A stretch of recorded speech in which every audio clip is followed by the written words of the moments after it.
Rahayu, rahayu, rahayu. Mbak Naga, permisi Mbak. Jadi putunipun sowan Mbak Naga. Guys, jangan lupa like, subscribe, dan komen ya kan.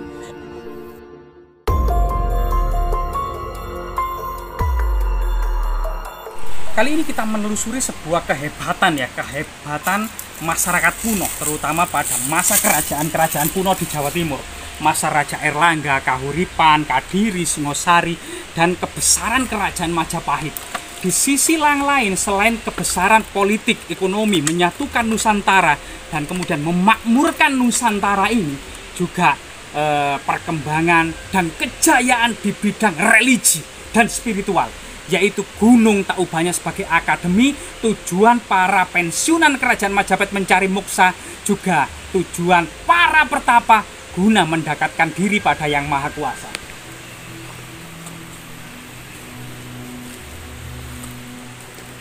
Jadi banyak sekali di sini adalah gua-gua ya, ada beberapa gua di sini yang saat ini cerita tutur masyarakat menghubungkannya dengan Gua Maling, Gua Mbale, dan gua-gua yang lainnya.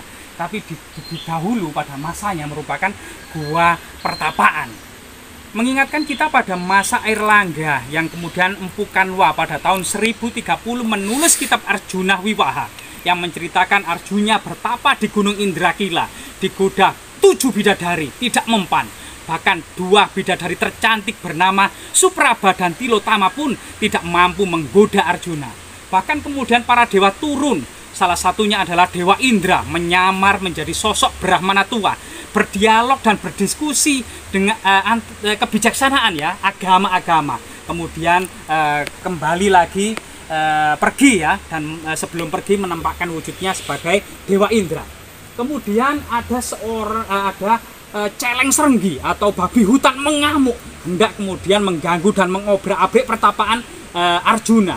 Tapi kemudian Arjuna melesatkan panahnya tanpa disengaja, 2 buah anak panah menembus di lubang yang sama di tubuh celeng serenggi. Ternyata 1 anak panah itu milik pemburu tua. Dan keduanya kemudian berdebat siapa yang kemudian membunuh celeng serenggi. Akhirnya pemburu tua tadi berubah wujud menjadi Dewa Siwa. Dan kemudian memberikan pusaka kepada Arjuna berupa pusaka Pasupati ya. Waktu itu Arjuna disuruh oleh saudara-saudaranya untuk mencari pusaka pamungkas guna menghadapi para Kurawa. Nah, di sini ada gua ya. Coba kita telisik di dalamnya seperti apa. Yang katanya di luar sempit tapi dalamnya seperti istana. Mari kita telusuri. Nah, ternyata gua ini ya ada semacam lubang. Rahayu, rahayu, rahayu. Rahayu, rahayu, rahayu. Rahayu, rahayu, rahayu. Mbak, permisi Mbak, putunipun sowan. Dan di sini adalah sebuah pintu ya, sebuah lubang yang ditutup oleh balok-balok batu candi serta batu bata kuno masih terserat dan demikian banyak di area ini. Nah, batu bata kunonya cukup banyak dan juga batu bata kuno dengan ketebalan seperti ini abad ke-10 atau abad ke-11 Masehi. Dalamnya ternyata seperti ini. Mbak, permisi Mbak. Mbak, permisi Mbak ya. Jadi di sana kayak ada tongkat itu loh, tongkat di dan kendi itu ada tongkat memanjang. Kelihatannya itu pusaka ya. Apakah kamera bisa melihatnya ya? Yang memanjang di sana ya. Dan selain kemudian gua ini, coba kita telusuri ke gua yang lainnya ya. Semoga kita karena eksplorasi edukasi ya, kita tidak mengambil pusaka apapun dari lokasi ini. Meskipun memang banyak yang bercerita lokasi ini memang benar-benar gudang pusaka kerajaan-kerajaan kuno. Jadi gua ini dibangun di tebing cadas yang sangat keras sekali ya. Tebing cadas yang sangat keras sekali, penuh dengan batuan-batuan pating beronjol. Nah, ini batu-batuan pating beronjol ini sangat banyak sekali. Jadi membentuk celowokan-celowokan untuk melakukan meditasi ya, guna fokus mendekatkan diri pada Yang Maha Kuasa. Bahkan di dalam pendahuluan dari kitab Arjuna Wiwaha atau Arjuna Bertapa ini yang dikarang oleh Empu Kanwa, ternyata Empu Kanwa ini benar-benar seorang yang memiliki kelapangan dada dan hati yang sangat besar hati dan kerendahan hati yang luar biasa sekali. Dituliskan bahwasanya Empu Kanwa itu bermahkotakan sebutir debu di bawah alas kaki sang pencipta jagat raya, ya, atau sang jagat kirana. Ini merupakan sesuatu yang ketinggian budi para empu pada masa kerajaan-kerajaan kuno ya. Coba kita ke sini ya.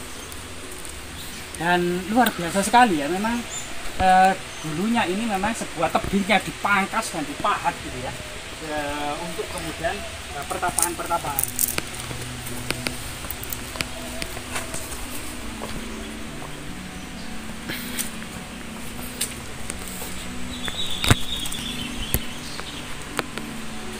Jadi selain kemudian Gua Maling ya, diduga ini sebuah tebing cadas yang keras pada masanya, yang kemudian dipangkas entah oleh pusaka pamungkas pada masa tertentu, sehingga menjadi sebuah area yang sangat menakjubkan ya, seperti bangunan istana. Dan yang ruangan yang terbesar ini, masyarakat saat ini memberi nama Gua Mbale. Gua Mbale. Mbale artinya adalah ruangan utama dari sebuah rumah. Mbale ini ya, untuk menyambut para tamu. Ini Gua Mbale. Selain kemudian Gua Mbale, kita juga ada lagi yang di sebelah sini ya. Nah, ini masyarakat memberi nama Gua Pawon. Entah sebab apa ya. Nah, permisi Mbak. Nah, di sini ada simbol aneh di atas batu ini ya. Coba kita lihat ini.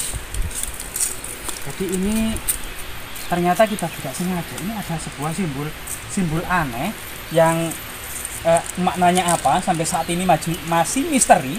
Sebuah tanda yang ditinggalkan oleh leluhur. Kemungkinan ini pertigaan atau jalan tiga yang merupakan konsepsi pada masa kuno yang disebut juga dengan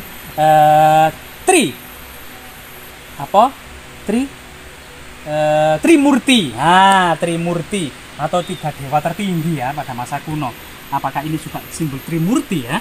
Nah, ini kita juga sulit juga mengidentifikasi simbol-simbol seperti ini. Cuman di sini ada semacam tangga batu candi yang tersusun ya. 1, 2, 3, 4, 5. 5 buah susunan punden berundak-undak. Jadi kita coba memasuki area ini, dan juga pintunya itu ada 2. Pintu kanan ya yang 5 buah, dan pintu kiri ini juga ada menuju ke sana. 1, 2, 3, 4, 5. Nah, sampai sana 5 juga menuju ke area yang memanjang di sana. Kemungkinan di sana dulu juga ada jalan yang menuju struktur bangunan yang lainnya yang kemungkinan tertutup oleh longsoran-longsoran kecil. Jadi kita memasuki gua yang masyarakat menyebutnya Gua Pawon, tapi memiliki arsitektur yang penting juga dan sangat luar biasa sekali. Ini ada sesuatu yang menonjol gitu ya, seperti bunga cempaka, tapi ini batu memiliki arsitektur seperti bunga cempaka. Coba kita masuk, rahayu. Jadi rahayu. Nah, mungkin senter bisa dihidupkan ya. Nah, rahayu. Lah, masyarakat mengidentifikasi sebagai Gua Pawon atau Gua Dapur ini sebenarnya seperti kubah masjid ya, yang sangat luar biasa sekali. Ini merupakan arsitektur bangunan kuno. Ada beberapa ceruk, diduga ceruk ini merupakan ceruk persajian. Jadi gua pertapaan itu tidak terlepas dari 4 hal pada masa kuno: persajian, pemujaan, pertapaan, dan asrama kadewa guruan. Juga di sini itu ada semacam jendela. Jadi gua ini dilengkapi oleh 2 jendela kecil yang bagian sini, dan jendela ini benar-benar dari jendela ini suasana luar itu akan terlihat dan nampak sekali. Jadi pada masa kuno tentu taman-taman, pemandian gitu ya, kuno, dan ya puring, bana, cempaka, naga kusuma. Nah, itu adalah bunga-bunga kuno yang saat ini juga masih ditanam seperti puring merah, andong merah itu, dan beberapa puring gitu ya. Itu Sruti, Nagasari. Cuma Nagasari saat ini sudah sangat langka.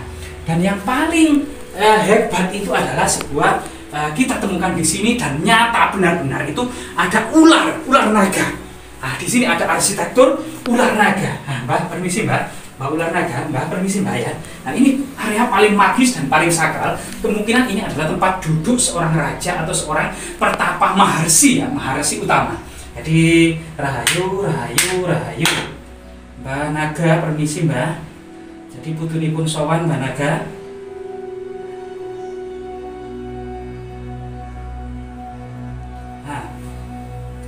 Jadi ini akan terlihat ya, naga ini memiliki corak seperti naga raja.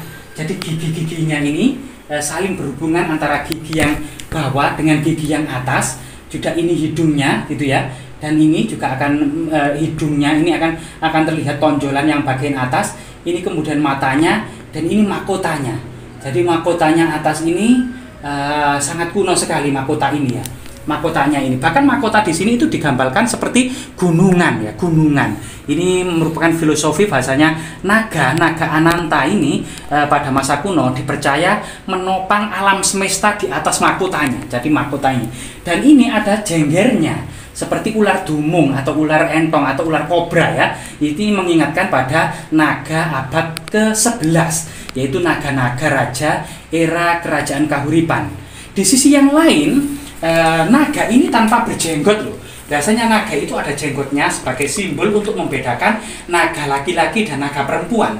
Artinya di sini ini ternyata naganya ini tidak berjenggot. Nah, naga tidak berjenggot ini berarti naga gini atau naga perempuan. Nah, ini naga gini. Dalam cerita Angling Dharma juga ada. Nah, di sini ini apanya ya, jenggernya ke sini ini. Nah ini, coba ini kita lihat tubuhnya.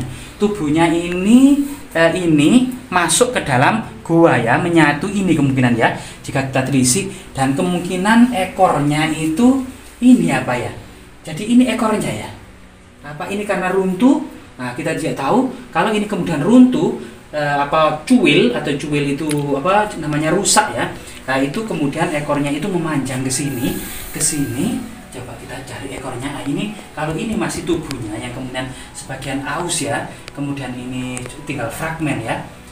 Ekornya kemungkinan ke sini ya, atau ini naik ke sini ya. Nah, kemungkinan juga masuk ke dalam lubang ini. Kalau memang filosofinya pada masa kuno lubang ini, maka bisa jadi lubang ini disebut dengan lubang naga. Nah ini lubang naga. Nah, lubang naga. Dan di sini memang adalah tempat duduk para seorang maharsi atau mahapertapa ya, seperti singgasana atau pertapaan ya. Diduga di sini memang tempatnya maharsi atau mahapertapa yang membawai kompleks area pertapaan ini, yang saat ini itu di bawah kiai ya, yang membawai para santri.